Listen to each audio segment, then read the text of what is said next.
Lori Lee Malloy, known to many by her nickname Sled Dog, was born on November 30th, 1962.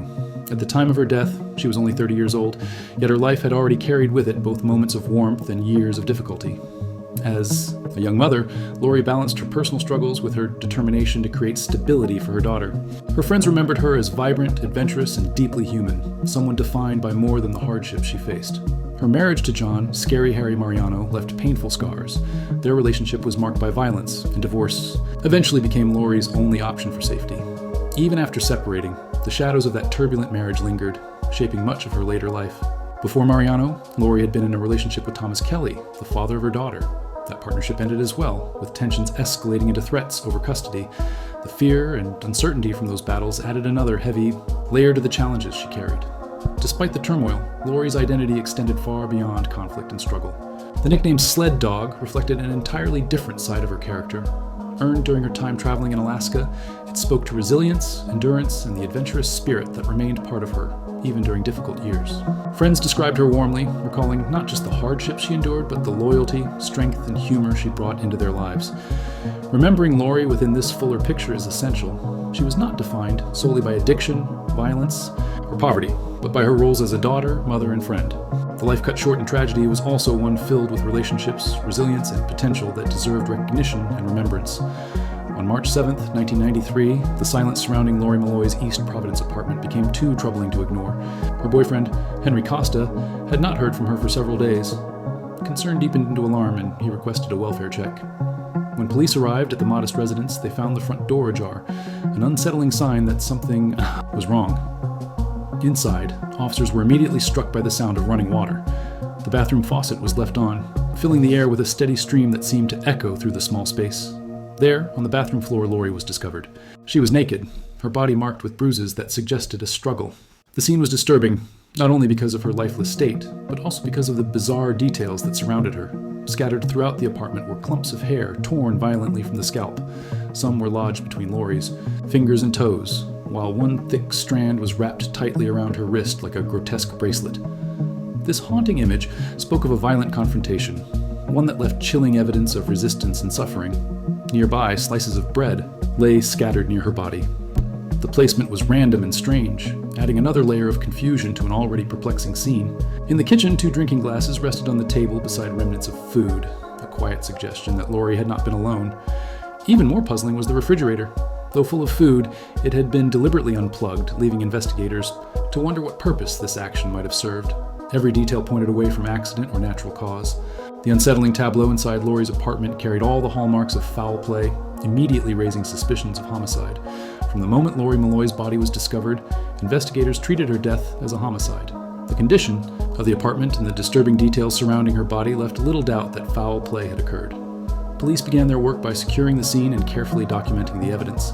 In total, 14 separate items were collected, each tagged in the hope that it might reveal a crucial clue. Among these were strands of hair, infant clothing, a towel containing mucus, and the bed sheets from Lori's bedroom. Each object was preserved as investigators searched for a pattern that could explain the chaotic tableau, a sexual assault. Kit was completed, underscoring the suspicion that Lori's death may have involved elements of physical and sexual violence. Despite these steps, the early stages of the case unfolded with more uncertainty than clarity. Investigators turned immediate attention to Henry Costa, Lori's boyfriend, who had requested the welfare check. He was questioned extensively and considered a potential suspect. Yet, after review, Costa was released, leaving detectives once again without a clear direction. Attention then shifted to Lori's personal history. She was known to have endured domestic violence in past relationships, including her tumultuous divorce from John Scary Harry Mariano and the troubling custody disputes with Thomas Kelly. These aspects of her life could not be ignored, yet none of the available evidence provided a direct link to her former partners. The investigation's earliest days reflected both urgency and frustration. Detectives had material evidence, fragments of Lori's personal story, and a crime scene filled with unsettling contradictions. But what they lacked was cohesion, any definitive lead that could bring the scattered pieces together. The initial work revealed the enormity of the challenge, leaving investigators mired in uncertainty. The autopsy of Lori Malloy was performed by Dr. F. John Krolikowski. From the outset, investigators expected that the post-mortem would clarify the disturbing circumstances of her death. Visible bruising across her body, clumps of torn hair scattered through the apartment, and the unusual condition of her scalp pointed toward a violent end. Yet, when toxicology results returned completely clean, the medical examiner issued a finding that stunned everyone involved. Dr. Krolikowski officially recorded Lori's death as natural, attributing it to hypertrophic cardiomyopathy, a heart condition often linked to sudden cardiac arrest. His written report described the findings as unremarkable, a term that seemed to contradict the obvious physical evidence observed by police at the scene. No mention was made of the clumps of hair wrapped around her wrist or the bruises, consistent with physical trauma. Instead, the ruling effectively stripped the investigation of its homicide classification. The decision carried devastating consequences. With a natural cause of death on record, detectives were forced to close the case, shelving evidence that had been carefully collected in the early stages.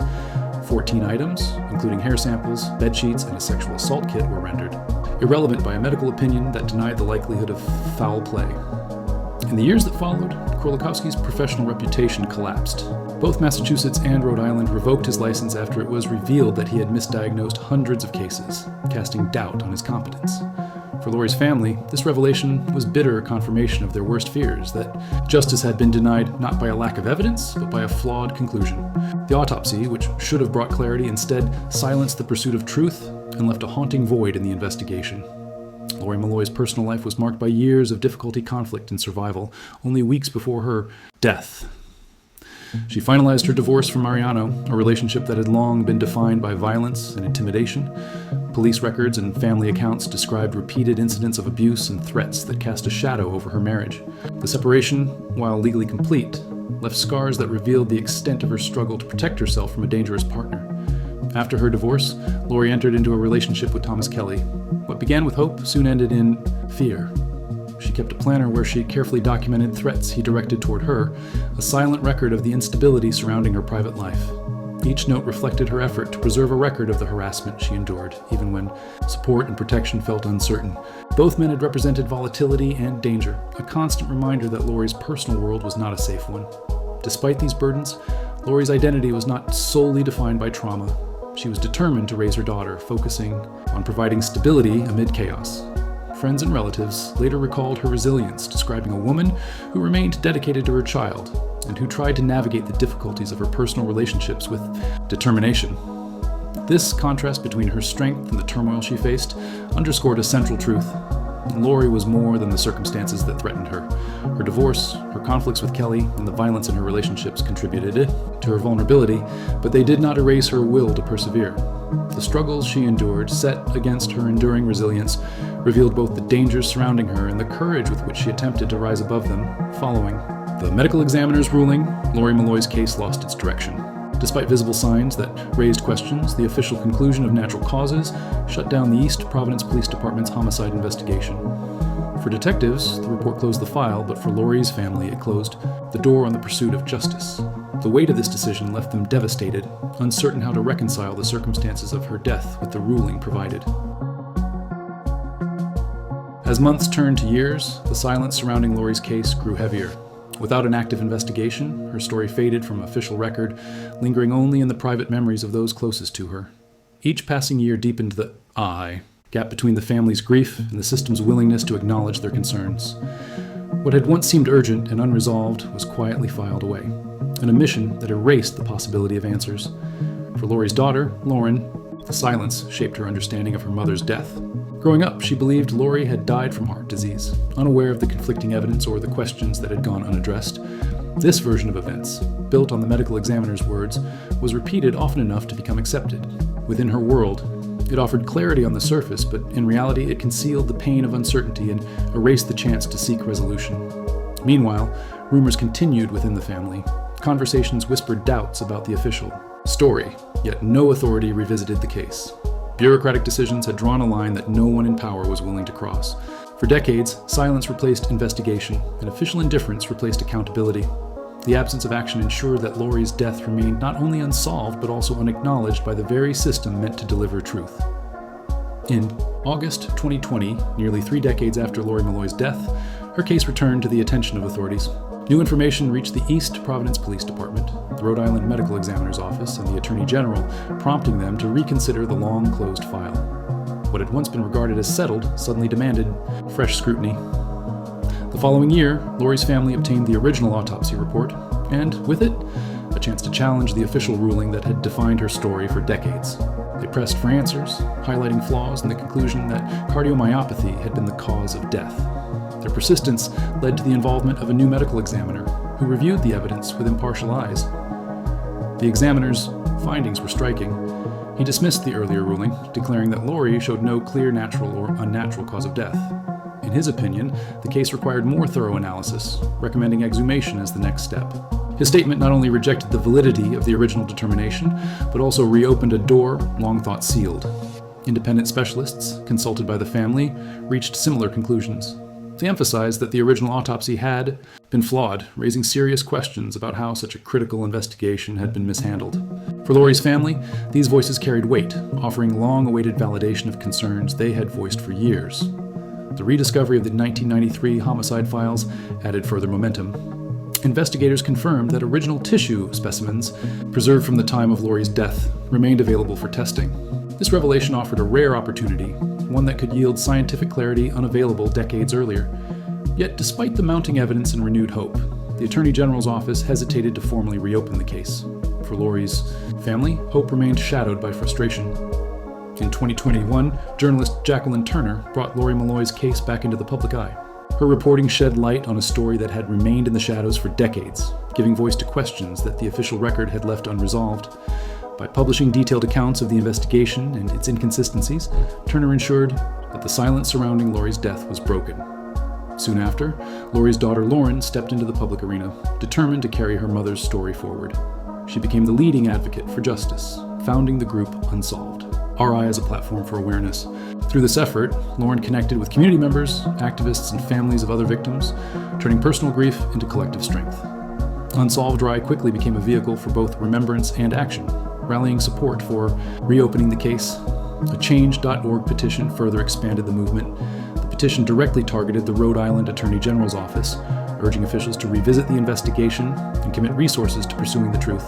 Thousands of signatures represented not only sympathy but also pressure, signaling that the community was invested in Lori's case. Each signature amplified the call for accountability, underscoring that this was no longer a private matter, it was a public demand for justice. Media attention and grassroots advocacy gave the case renewed momentum. News coverage, social media, campaigns, and community events kept Lori's name alive, creating a narrative that institutions could not easily ignore. Yet despite this visibility, official progress remained slow. The Attorney General's office hesitated to act decisively, leaving the family caught between hope and disappointment. For Lauren, the struggle was more than procedural. It was a demonstration of determination, resilience, and refusal to let silence prevail. Advocacy became the driving force that kept Lori's case from fading once again. In 2022, Lori Malloy's case underwent a significant re-examination when an independent forensic pathologist was brought in to review the evidence. His analysis challenged the foundation of the original autopsy, which had attributed her death to cardiomyopathy. After carefully reviewing the records, he concluded that the diagnosis was unsupported by the available findings. Central to his evaluation were physical details that raised immediate concerns. He highlighted the presence of congested lungs, an unexplained condition inconsistent with the ruling of natural heart disease. Such findings suggested that critical aspects of Lori's death had not been fully addressed or understood in 1993. Instead of a clear medical explanation, the pathologist determined that the case presented unresolved questions that warranted renewed scrutiny. The preserved specimens from the original investigation became a pivotal factor. He emphasized that these materials offered an opportunity for further testing with modern forensic techniques, something that had not been possible at the time of the first autopsy. Their availability represented both a chance to revisit the circumstances with fresh precision and a reminder of how much had been overlooked. By rejecting the cardiomyopathy conclusion, the independent review reframed the entire narrative of Lori's death. It revealed how reliance on flawed conclusions decades earlier had diverted the investigation and silenced potential leads. More importantly, the assessment underscored that the absence of a definitive natural or unnatural cause of death did not justify closing the case. The re-evaluation carried broader implications. It demonstrated how advances in forensic science could reshape long-cold investigations and highlighted the urgency of applying contemporary methods to evidence preserved from the past. For Lori's family, it reinforced that justice required not only persistence, but also the willingness of authorities to confront earlier mistakes. Lori Malloy's case remains unresolved decades after her death. What endures, however, is the determination of her daughter Lauren, who has carried the weight of unanswered questions since childhood. For Lauren, The fight for justice is not only about uncovering the truth surrounding her mother's final moments, but also about restoring dignity to a life too easily reduced to an inconclusive autopsy report. Lori was more than the circumstances of her death. She was a mother whose presence shaped Lauren's earliest memories, a sister bound to family through loyalty and affection, and a friend remembered for her energy and resilience. Those closest to her recall a woman defined by spirit rather than mystery. Her legacy, though now entwined with a long pursuit of justice, remains rooted in the relationships she left behind. The decades of official silence exposed how institutional shortcomings can leave families abandoned. Lori's case exemplifies systemic failures in forensic investigation, where premature conclusions and a lack of accountability allowed critical evidence to remain unexamined. For Lauren, this reality sharpened her resolve, turning grief into advocacy and frustration into action.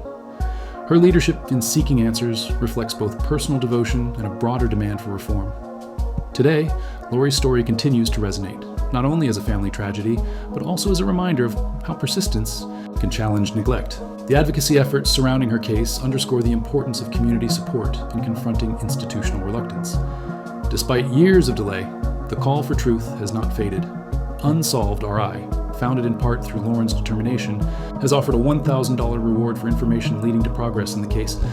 That reward remains open, a public invitation for anyone with knowledge to step forward and ensure Lori Malloy's story does not end without accountability.